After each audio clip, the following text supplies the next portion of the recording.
Good morning girls.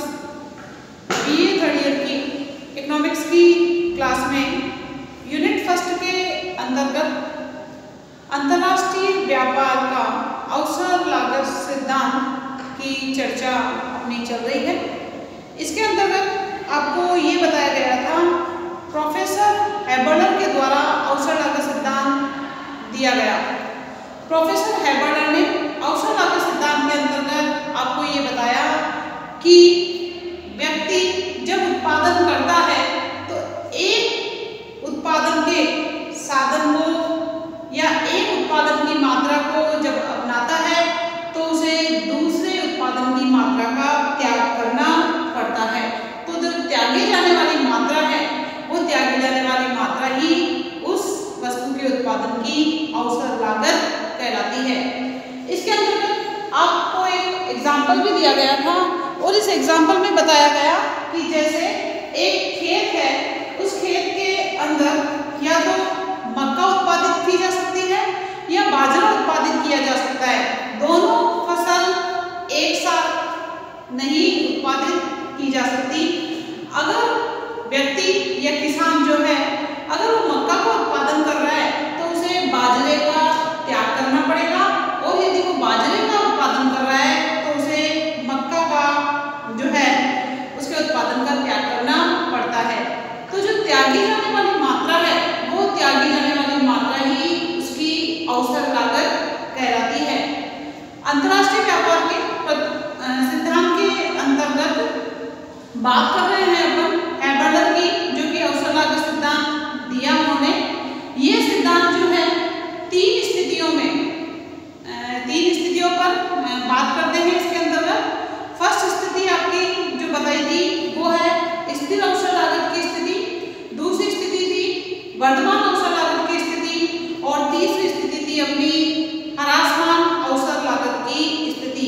इन तीनों स्थितियों के अंतर्गत इस सिद्धांत की जो है चर्चा की जाएगी। सबसे पहले बात करेंगे स्थिर अवसर लागत की। जब स्थिति होती है तो उस समय अंतर्राष्ट्रीय व्यापार जो है वो किस प्रकार का होता है। सबसे पहले आप हेडिंग डालिए स्थिर अवसर लागत।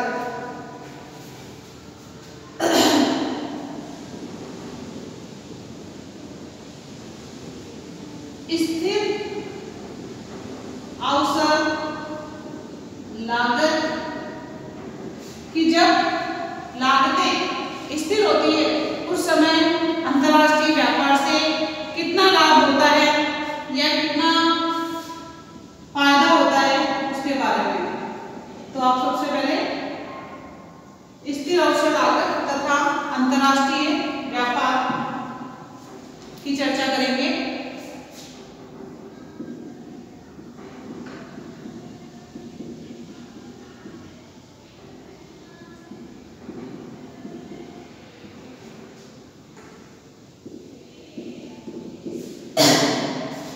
इसके अंतर्गत क्या होता है, स्थिर अवसर लागत की स्थिति में उत्पादन संभावना वक्र एक सीधी रेखा के रूप में होता है। यह एक सीधी रेखा होता है, जब हम इसको बनाएंगे तब आपको पता चलेगा, जो ये प्रदर्शित करता है कि जो दो वस्तुएं हैं उन दो वस्तुओं के मध्य सीमांत प्रतिस्थापन की जो दर होगी वो सीमांत प्रतिस्थापन की दर कैसी होती है, स्थिर होगी, एक जैसी होगी, स्थिर होगी। अतः वस्तुओं के उत्पादन की सापेक्षिक लागतें भी स्थिर रहेगी। जब सीमांत लागत स्थिर है तो उनकी सापेक्षिक लागतें भी कैसी रहती है, उनकी सापेक्षिक लागतें भी स्थिर रहती है। यहाँ पर दो स्थितियां होगी, उन दो स्थितियों के हिसाब से बताएंगे। सबसे पहले मैं आपको ये बताऊं कि जो सीमांत प्रतिस्थापन की दर है वो स्थिर कैसे है, इसको एग्जाम्पल के द्वारा बता रही हूँ। यहाँ पर अपन उत्पादन संयोग लिखते हैं। क्या लिखेंगे, उत्पादन संयोग, ये सिर्फ समझाने के लिए है।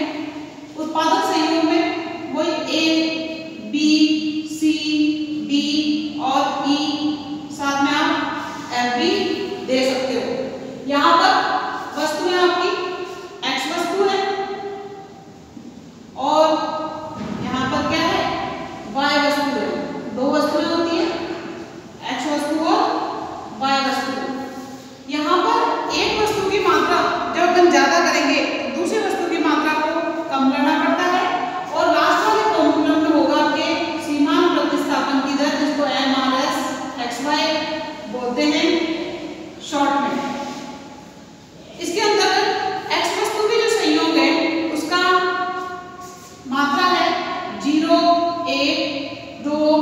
3, 4 और 5 ये x वस्तु की मात्राएं हैं। y वस्तु की मात्राओं की बात करते हैं तो आपकी 5, 4, 3, 2, 1 और ये लास्ट में क्या आ जाएगा आपका 0 आ जाएगा। अब यहाँ पर देखो सीमांत प्रतिस्थापन की जो दर है वो सीमांत प्रतिस्थापन की दर जब व्यक्ति a संयोग पर रहता है तो उसे x वस्तु की तो 0 मात्रा मिलती है और y वस्तु की उसे 5 मात्रा मिलती है। इसके बाद जब वो b संयोग पर जाता है तो देखो x की 1 मात्रा बढ़ी तो y की 1 मात्रा क्या हो गई घट गई, तो इसका अनुपात कैसा आएगा 1:1। इसी प्रकार b से जब c संयोग पर जाता है तो देखो 1 से x की मात्रा कितनी हो जाएगी 2 हो जाएगी, x की 1 मात्रा बढ़ गई तो y की 1 मात्रा क्या हो गई घट गई, यानी 1:1। इसी प्रकार ये कंटिन्यू चलता रहेगा और ये आपका 1:1 बना रहेगा। यानी जब आप x की 1 मात्रा को बढ़ा रहे हो तो आपको y की जो मात्रा है उसकी 1 मात्रा का त्याग करना पड़ रहा है। इस प्रकार यहाँ पर जो प्रतिस्थापन की जो दर होगी वो प्रतिस्थापन की दर कैसी है, प्रतिस्थापन की दर स्थिर है, एक जैसी है। ये आप उदाहरण के द्वारा बता सकते हो। अब ये जो स्थिर अवसर लागत की स्थिति है इसके अंतर्गत 2 स्थितियां आएगी जिसमें आपको फर्स्ट स्थिति के बारे में अपन चर्चा करेंगे। फर्स्ट स्थिति आपकी ये है जब 2 देशों के उत्पादन संभावना वक्रों का ढाल कैसा है समान है। ये तो अपने को पता ही है कि अंतरराष्ट्रीय व्यापार जो हो रहा है इस सिद्धांत में 2 देश और 2 वस्तुएं ही ली गई है। तो यहाँ पर 2 देशों में जो उत्पादन संभावना वक्र का ढाल है वो कैसा है समान है। इस वाली स्थिति को पहले करेंगे। इसका स्क्रीनशॉट ले लीजिए इस तालिका का।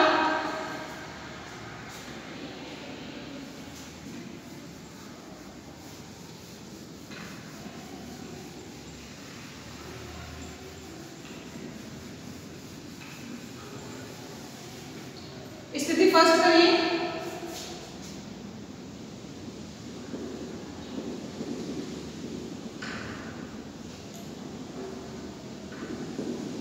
जब 2 देशों का उत्पादन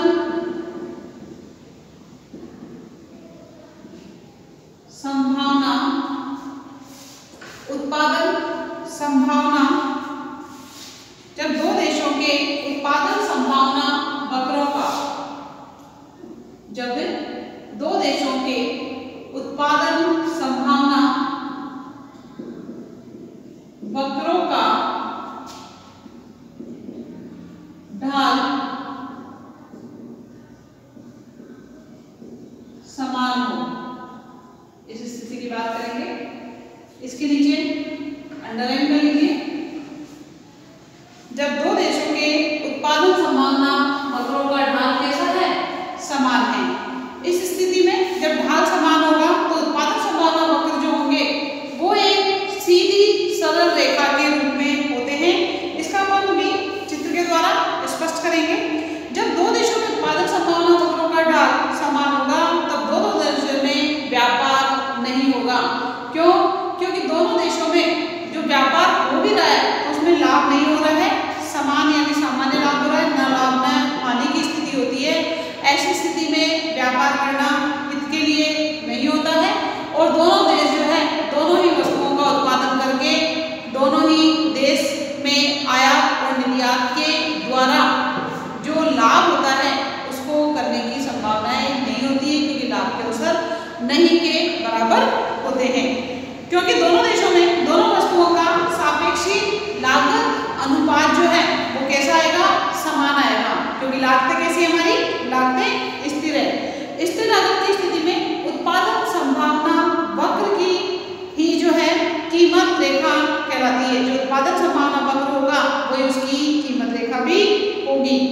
इसके अंतर्गत हम 2 देश लेंगे और 2 देश जो होंगे उनके नाम होंगे आपके ए और बी, और 2 वस्तुएं होंगी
चित्र में देख के हम कह सकते हैं कि ए देश का उत्पादन संभावना वक्र A1 तथा बी देश का उत्पादन संभावना वक्र क्या है, B1 है।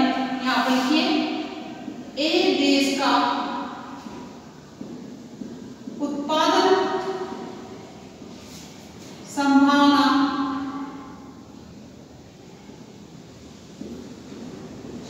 वक्र A1, बी देश का उत्पादन संभावना वक्र B1 है। चित्र से स्पष्ट है। A1 रेखा का ढाल जो होगा वो होगा 0A अपॉन 0A1। क्या होगा, ढाल होगा 0A अपॉन 0A1 और B रेखा का जो ढाल है वो होगा आपका 0B अपॉन 0B1। अब ये तो आपको पता ही है कि लंब अपॉन आधार होता है, कोष्ठक में कर लीजिए लंब अपॉन आधार। अब ये तो बताने की जरूरत नहीं है कि लंब y अक्ष के समानांतर जो होता है वो लंब कहलाता है और x अक्ष के जो समानांतर होता है वो आपका आधार कहलाता है। इस प्रकार बी देश का उत्पादन संभावना वक्र का ढाल 0B अपॉन 0B1, ए देश के उत्पादन संभावना वक्र का ढाल 0A अपॉन 0A1 है। यहाँ 0A1 अपॉन 0A1 तथा 0B अपॉन 0B1 का ढाल कैसा है, बराबर है। अतः आप ऐसे लिखोगे इसको, इक्वल है 0B1 के।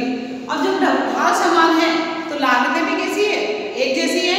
अतः लागत अनुपातों में भिन्नता की अनुपस्थिति है। लागत कैसी आएगी, समान आएगी ढाल के समान होने के कारण। दूसरे शब्दों में गेहूं के उत्पादन की सापेक्षिक लागत त्याग किए गए कपड़े के रूप में दोनों देशों में क्या है, समान है।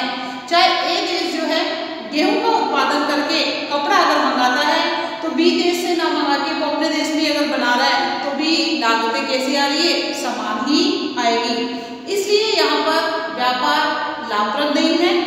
स्पष्ट है इस स्थिति में दोनों देशों के मध्य व्यापार नहीं होगा जब दोनों उत्पादन संभावना वक्रों के ढाल कैसे होते हैं, समान होते हैं। यहाँ पर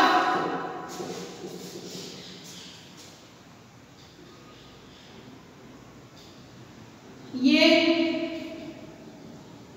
डेल्टा W और ये जो होएगा कपड़ा इसका आ जाएगा आपका डेल्टा C। और डेल्टा का मतलब क्या होता है, अंतर होता है।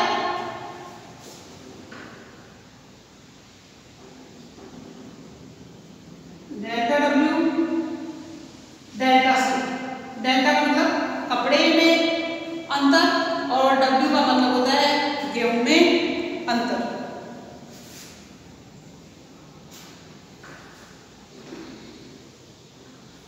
चाहे ए देश कपड़े का उत्पादन करता है और बी देश से गेहूं मंगाता है तो भी लागत उतनी आ रही है। तो ए देश जो है कपड़े का उत्पादन भी करेगा और गेहूं का उत्पादन भी करेगा और बी देश कपड़े का उत्पादन भी करेगा और गेहूं का उत्पादन भी करता है। यहाँ पर ये जो बनाया हुआ है, यहाँ पर देखो ए देश की उत्पादन संभावना वक्र की अगर अपन बात करते हैं तो यहाँ पर रहता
नेक्स्ट चर्चा करते हैं, जब दोनों देशों के उत्पादन संभावना वक्रों का ढाल कैसा होता है?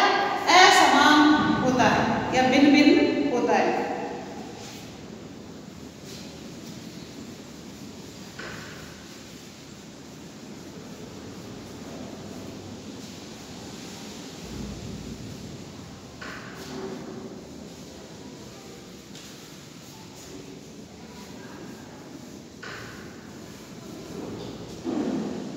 स्थिति 2 डाल दीजिए।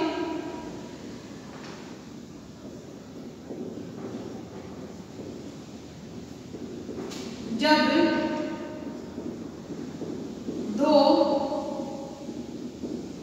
देशों के उत्पादन संभावना वक्रों का ढाल कैसा हो? भिन्न भिन्न हो या असमान हो, कुछ भी लिख सकते हो। जब दो देशों के उत्पादन संभावना वक्रों का ढाल भिन्न भिन्न हो, असमान हो। इसके अंतर्गत दो देशों के उत्पादन संभावना वक्रों का ढाल जब भिन्न भिन्न होता है तो उन दोनों की लागतें भी, दोनों देशों की वस्तुओं की लागतें भी कैसी होती है? अलग अलग होती है। इसके अंतर्गत हम चित्र बनाएंगे। सबसे पहले वही आपका थोड़ा सा बड़ा बनाना है इसको।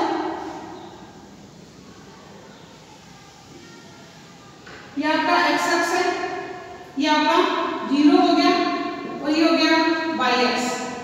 वाई अक्ष पर कपड़ा, एक्स अक्ष पर गेहूं की मात्रा शो करनी है हमको। सबसे पहले हम ए देश का उत्पादन संभावना वक्र बनाएंगे, जो कि ए देश का उत्पादन संभावना वक्र क्या है? A1 है, ठीक है। इसी प्रकार बी देश का उत्पादन संभावना वक्र बनाना है हमारे को, तो बी देश का उत्पादन संभावना वक्र ये देखो, यहाँ से हम ऐसे बनाएंगे और ये बन जाएगा आपका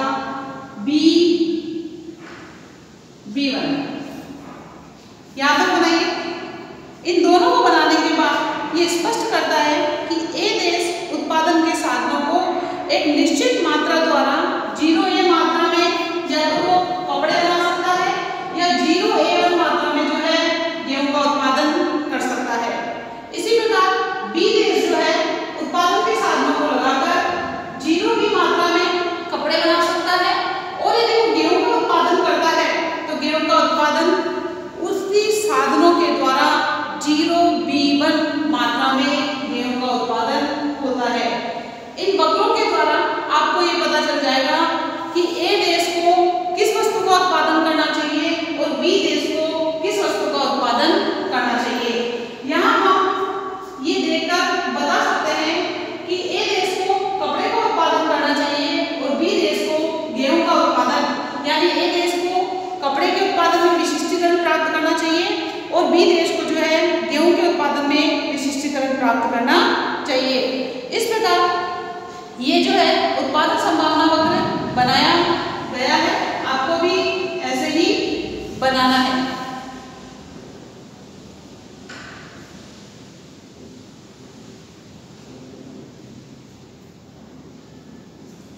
इस रेखा के ऊपर और भी कोई सा भी संभावित संयोग हो सकता है। ए देश का A1 रेखा पर और बी देश का B1 रेखा पर। दोनों देशों के उत्पादन संभावना वक्रों से ये स्पष्ट है, जो मैंने आपको बताया कि ए देश को कपड़े का उत्पादन और बी देश को गेहूं के उत्पादन में विशिष्टीकरण करके वस्तुओं का निर्यात और आयात किया जाना चाहिए, क्योंकि दोनों देशों में दोनों वस्तुओं की लागतें कैसी है? अलग अलग है, भिन्न भिन्न है। इस प्रकार बी देश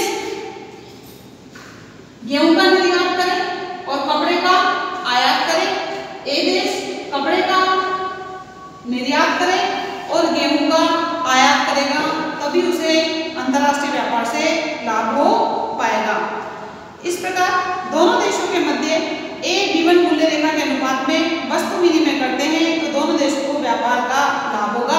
अब हम एक रेखा बनाएंगे जो चिन्हित रेखा A C1 के रूप में होगी, जो आपकी अंतर्राष्ट्रीय व्यापार की रेखा या विदेशी व्यापार की रेखा कहलाती है, जो कि चिन्ह के रूप में बनाई गई है। यदि हम ये मान लें कि दोनों देश A तथा B क्रमशः A तथा D बिंदु द्वारा प्रदर्शित वस्तु संयोग का उपभोग करना चाहते हैं, E तथा D बिंदु, यहां तक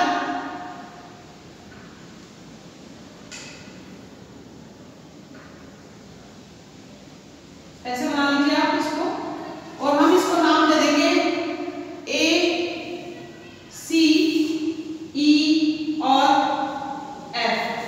A, C, E और F मैं समझा दूंगी भी, आप बनाओ। इसके बाद इसको नाम देंगे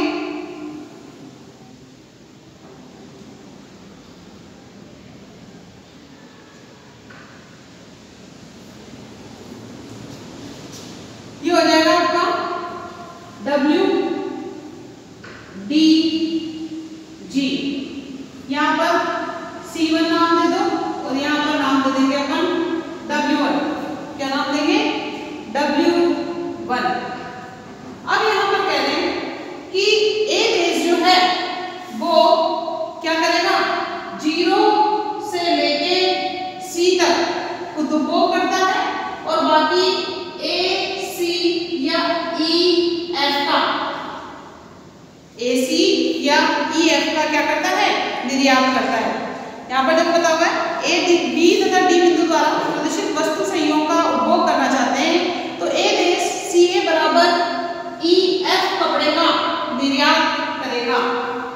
AC या CF, AC या EF, सॉरी EF कपड़े का क्या करता है, निर्यात करता है, तथा CE या AF गेहूं का आयात करेगा। CE या AF गेहूं का आयात करेगा, इसके बदले में उसे CE या AF का इतनी मात्रा में CA या AF का, सॉरी ऐसे करो, कपड़े का AC या FE का निर्यात करता है, और इसके बदले में CE या AF का क्या करता है, आयात करता है। यदि वो अंतर्राष्ट्रीय व्यापार नहीं करता है तो AC EF कपड़े का निर्यात करेगा और अपने देश में सिर्फ C1 मात्रा का ही आयात करेगा।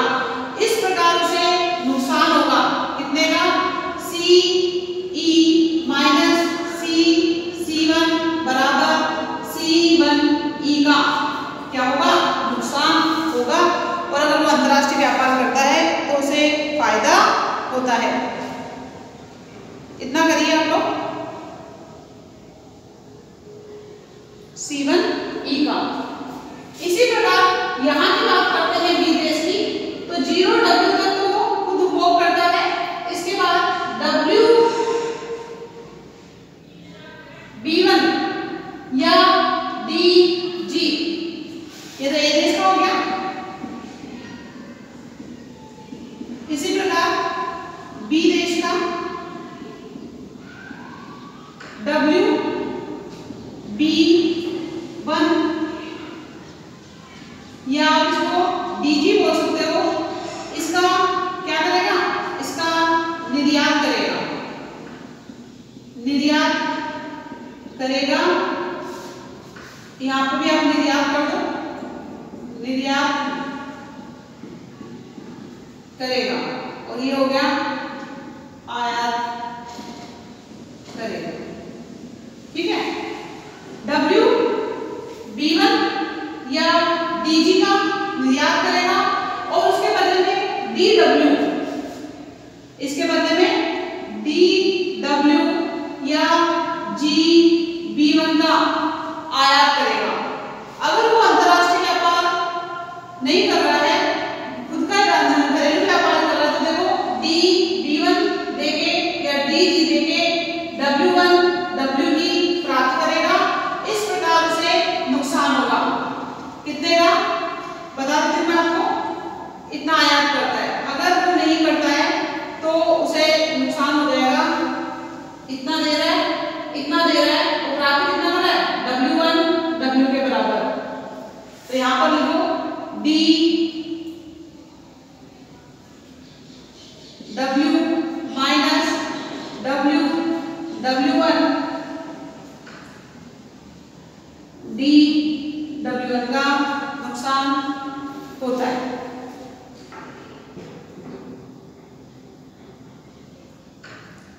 इस प्रकार व्यापार से बी देश और ए देश को जो है इतना लाभ जो है ज्यादा प्राप्त होता है अंतरराष्ट्रीय व्यापार से। अतः हम कह सकते हैं कि दोनों ही देशों को अपनी अपनी वस्तु के उत्पादन में विशिष्टीकरण करके दूसरी वस्तु को मंगाना चाहिए और लाभ की संभावनाओं को बढ़ाना चाहिए। अगर वो घरेलू नीति में करता है तो उतनी ही मात्रा में देगा, जबकि वो प्राप्त कम करता है, और अगर वो अंतरराष्ट्रीय व्यापार करता है तो देगा उतना ही जितना घरेलू व्यापार में दे रहा था, लेकिन उसे प्राप्त क्या होता है ज्यादा प्राप्त होता है, यानी इतना उसे जो है फायदा होगा। CE माइनस C1 यानी C1 का फायदा होता है, और इधर बात करते हैं तो DW1 का फायदा होता है। इस प्रकार स्थिर अवसर लागत की स्थिति में आपको दोनों स्थितियां बता दी मैंने, जब दो देशों में उत्पादन संभावना वक्रों का ढाल समान होता है, और जब दोनों देशों में उत्पादन संभावना वक्रों का ढाल कैसा होता है अलग अलग होता है। इसके बाद नेक्स्ट क्लास में हम वर्धमान अवसर लागत की स्थिति में और ह्रासमान अवसर लागत की स्थिति की चर्चा करेंगे। आज